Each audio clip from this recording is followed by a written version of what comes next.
From the city of Peaky Blinders, Birmingham, England, I would like to introduce you to Paddy Danda. As the world becomes more automated and the robots take over, it's imperative that we build the right human skills for the future. So pull up a chair, grab a samosa or two, and make yourself very uncomfortable. Hey folks, thank you for joining me for another episode of the Superpower School podcast. I'm Paddy Danda, your host. And in this episode, we're going to go deep on leadership. I have a guest today who is a 4 times author. She's from NMS Communications, and one of the books that she's written is Value-Based Leadership for Dummies, which I'm really intrigued about. So I can't wait to speak to her. So without further ado, I want to welcome Maria Gamb. Hey, Maria. Great, Paddy. Thanks for having me. You are welcome. I'm loving your red top. Did you match with my corporate colors at all, or was that a coincidence? I'd like to say I did, but no, it was pure chance. Just trying to feel a little bit more festive as we have a snowstorm rolling in here. Oh, wow. Before we talk about leadership, I'd love to know your background, your journey. How did you get here?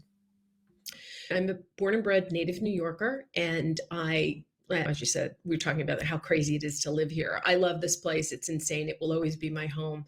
And from a very young age, I knew that I wanted to live and work internationally. And I did just that. The minute I could, I left my house, my family house, and ventured into Manhattan and got my education and started working even before I was done with my degree. So I spent 20 years in the fashion industry, which is crazy considering where I am today. But I spent 20 years in the fashion industry, and over that 20 years, I've done everything from design to lead product teams to be a director within a major corporation leading a business over $100 million.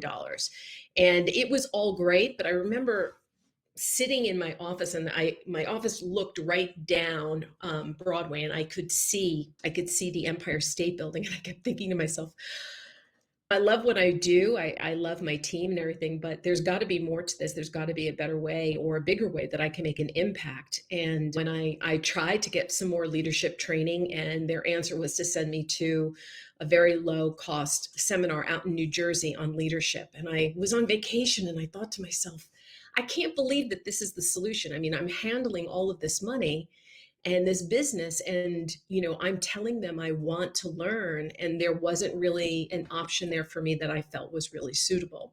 So I went and I created it myself. And I will say this, and I think it's important for anybody who's listening, who's considering jumping out of the corporate world, to understand that it is not an easy transition out. To be perfectly honest, when you're used to having a million different resources at your disposal and people doing things, that's one side of it. But the other side of it is really losing your identity of who you are and almost starting from zero again. So that, I don't know if it really fits into being a superpower, but I do think it's important to mention that when you are leading your own company, there is a lot of autonomy, but it's not always easy to do. Yeah. For sure. Yeah. No, So I started my own business. I did coaching, I did training, and went back to school even during the pandemic. I mean, I've been in my business for more than 10 years, and I feel like education is always going to be important. So over the pandemic, I even went back and got a certification at NYU in learning design because I just wanted to learn more. And I think that's a big part of being an effective leader and human being, is to just continue learning.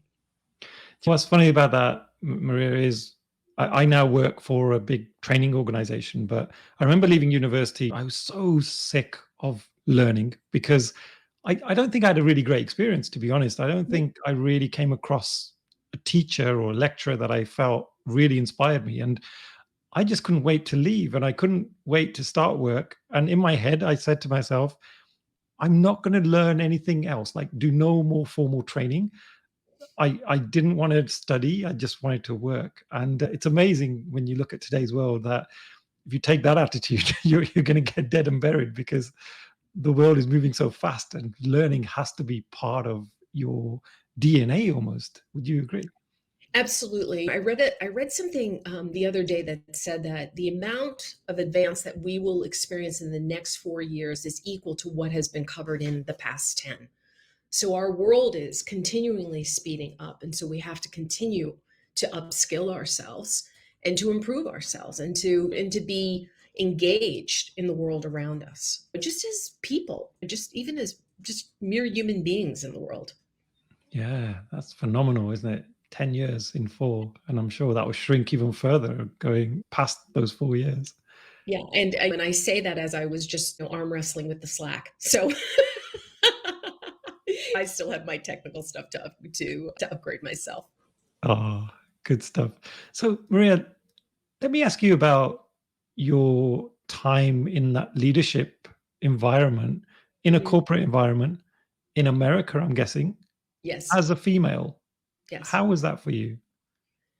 It was in a time when more women were coming into leadership positions. And so I do feel like I was very, very fortunate to have a lot of opportunity that perhaps other people did not have. I also worked globally. So I was literally overseas almost half the year for most of that 20-year career. So working in Hong Kong and Taipei, India, Turkey, Mexico, I mean, name it, I was there working with the teams in our offices overseas. So I was also leading over internationally, and there really wasn't an issue.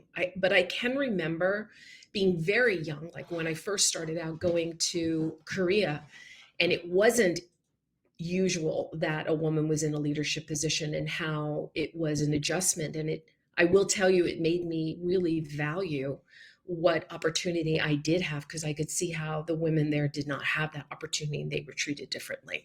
I think it was very startling for me because my experience was not the same, for sure. Yeah. And were there any incidents or examples you can think of where you were slightly in shock? Yeah, I think the biggest one was is that when we were going out with vendors to have dinner, that I was allowed to sit at the table with the men, but the women that I worked with were not. And oftentimes they weren't even invited, or they had to sit at a different table. And I remember being 23 and not understanding at all why this was happening, but also realizing that you have to respect the culture that you're in no matter what. And I said nothing until afterwards, and I asked the women, and they said, but this is just the way it is here. And it was interesting over the years to see the progression of this happening. That is a huge challenge, especially for a Westerner going into that environment. And Mhm. I probably can't relate as much to that, but I've certainly been in situations where I've seen others treat some of the females in the room definitely a difference, and it has been quite shocking. It is tough, but what it made me much more aware of my own environment. So as my team grew and I brought people on, I would make sure that they were in the meetings that they were supposed to be in, that people were not left out. Today we have an epidemic of people being in meetings constantly. Back then, that was quite the opposite. There was a lot of exclusion. And so until the team would cry uncle and say to me, Maria, I can't. Like, can you just tell me what happens? Because I've got too much to do today.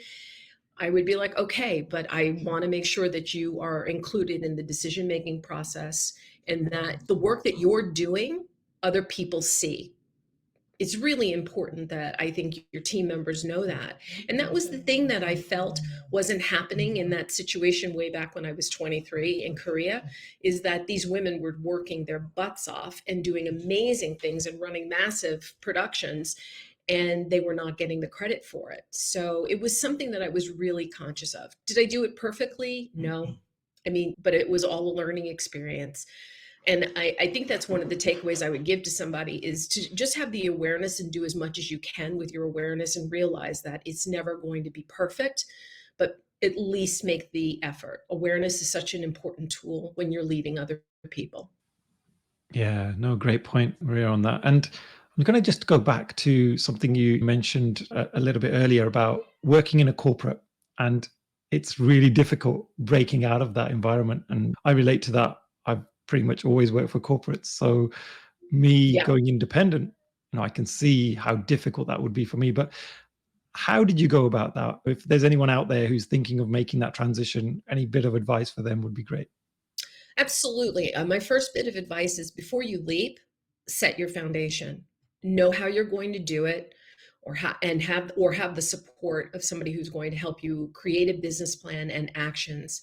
And then the line items in terms of what it's going to cost you to get that business up and running. I think that people underestimate that when you start out your own business, that there are costs associated with it, budgets and all of that. It's better to figure this all out on somebody else's dime, so to speak. So you're still paying and doing your day job, being paid and doing your day job while you figure all of these things out. Once you have just at least more than just a general idea of what you're going to do and how you're going to do it and how you're going to execute it and market it, then go.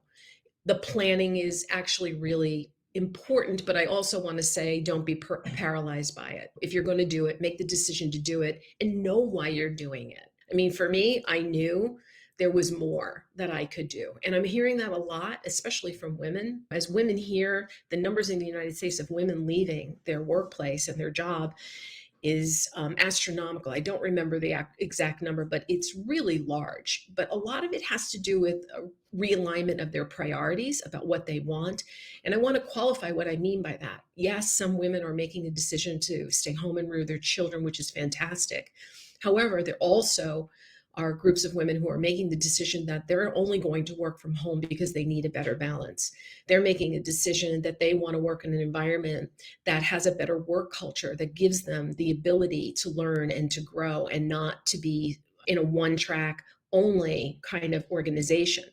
And it's forcing organizations to grow, which is amazing and really, really, really needed. And they're starting their own businesses because they feel that there are things that they need to offer other women or other professionals that they have to help them, better their lives. It's really an amazing time, to be perfectly honest. Like, I think it's exciting. While the numbers are weird and it startles people, I think it shows that the discontent is fostering creativity and outreach by people to make things better. And what else can you hope for, right? Is that you got to have the forward movement in order to make any kind of change in the world. Yeah, no, you're right. I think things have absolutely changed a lot. Whereas before, even thinking about setting up your own business, there were much bigger barriers to entry. Now, literally, you need a phone in your bedroom and you can launch, any type of business pretty much. Things have really opened up and much more accessible for people. And as you mentioned, it's a much bigger global reach that we have now. I mean, the fact that you and I are talking, never met before, but due to technology and everything available to us, all the resources, we're able to make these connections. In that process, then, Maria, were there any challenges you faced along the way as you went more independent? Any failures? Any failures? Many failures. Well, here's the thing is that I grew up in a family where if you failed, you basically you picked yourself up and you moved on but you learned from it. And somehow when you're 14, 15, 10, 8, all of that is acceptable, even though you're having a hard time with it. A parent is there and they're saying to you, look, this is part of life. So let's learn what needs to be done and move on. And so I did take that into my adulthood and try to use it. But it's a very different thing when you are starting your own business and you're like, I don't have time to find the lesson. I just need to fix this. And I would say that for me, marketing was the biggest and hardest hurdle overall in the communities that I was in and the way that they were taught. Like, I'm not into aggressive sales or shaming people or any of that. And somehow those were the people that I kept coming across. And it wasn't something that fit who I am or the values that I have in doing that, because I don't do that to human beings. I at least I don't believe I do. So it was about learning how to use marketing language in a constructive and productive way. And that is a skill unto itself. So that was my biggest challenge, really, was doing that. And also, I'm going to say, and this is going to be an interesting one, the second one was the first book I wrote. I really struggled with doing it. And I couldn't believe it because I'd always wanted to write. Now, I've written 4 books at this point. But the first one was really difficult because I thought to myself, oh my God, I'm really going to put something out there in the world that is a piece of me. And what if people hate it? What if they don't respond to it? And all of a sudden you're that 16-year-old girl again, and you're so afraid of being rejected and not gaining approval. That's a very scary thing to be as a grown woman, to be honest. But what it did teach me was that I needed to get over that hurdle. And then Wiley and Sons approached me a couple years later to write the book that I pitched to them initially years before, which was on value-based leadership. And they're like, you're considered an expert. And I'm an expert because I wrote that first book, and because I wrote for Forbes because of that book. So while it wasn't perfect, it was something that finally opened things up for me. And I'll always be grateful for that. And so I wrote Value-Based Leadership for Dummies, which is part of Wiley's Dummies series, which is an educational series, which makes it very easy and lays out the principles and the components of value-based leadership in such a logical way. It also taught me discipline. So from the failures, from the things that make you concerned or feel insecure, there's so much that you can gain from it if you just allow yourself to move forward and get past the fear. I really didn't think I was ever going to get that first book out. Honestly, Patty, I just thought it was never happening, but it did. Were you happen. much of a writer though when you were going through your earlier career, or was this a completely new skill that you had to embark upon? I think I don't necessarily consider myself a writer as much as a storyteller. And one of the most powerful tools that you can use in teaching anybody anything is a story, because they remember the details of the story more than the lesson. Like if you streamline it right down to the lesson, they don't absorb it. But when you tell a story, it's context. So I think I'm pretty good with context and storytelling. And I love telling stories because I've got some great stories about my travels and my adventure in the corporate world and being an entrepreneur. So it's pretty fun for me. And we all laugh. You have to be able to laugh at yourself. So I think that might be one of my superpowers. Wow, that's amazing. I mean, I've in my head often said, "Hey, I'll write a book. I need to write a book." But I don't consider myself a writer. I'm great at creative stuff. You ask me to doodle something, I'll doodle it. But if you ask me to write pages and pages, I really struggle with that. And yeah, I guess just maybe some advice for anyone else out there who's in that similar boat would be great to hear. I was just going to say, consider it a story.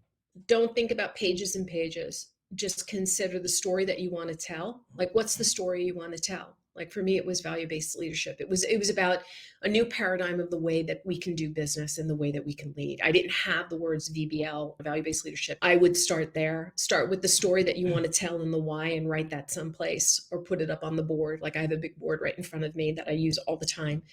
And then over time, just write the components of things that you want to teach that are important to it. And just say, I'm going to put down 8 things or 5 things, and just write those things and let it marinate until you decide that you can write something about it. But honestly, the stories, at least in my experience, are the things that help frame whatever it is that you want to teach. So find the story that means something to you in your heart, that will help other people, and then break it down into 5 lessons and then write on that.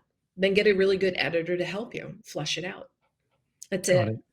I mean, I love doing this. People always say to me, Maria, I can't believe you've written 4 books. Like 2 of them were on value-based leaderships. The other were on gratitude and resilience, that Barnes and Noble here in the US had asked me to write for them. And I was like, I don't know if I want to do this. But I have to tell you, I love doing a writing project. And now I can do it so fast because I just stick to the stories and then marry it with the data. And it all works because I'm like a neuroscience nerd. Like I love that stuff.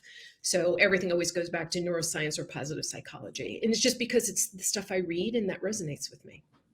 Wow. I was going to say, how important is opinion versus the data and the research? I think your opinion has to be validated with data, because listen, anybody can read the same data and draw different conclusions, because it's the way you're going to process. Each person processes through their own filter.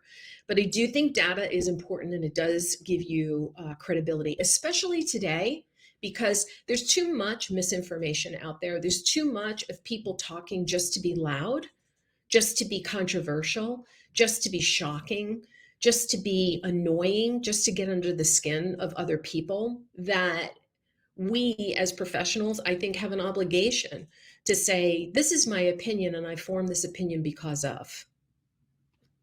End of story. And some of it can be actual data, some of it can actually be what you've experienced in your life, but have a little bit of both. You don't have to be a data scientist to write anything. You don't have to be Brene Brown to write about vulnerability. You don't have to be Steve Jobs to talk about computers and things like that. You just have to have a breadth of experience, the stories that go with it, and some data that's going to back up or reinforce what it is that you have to teach.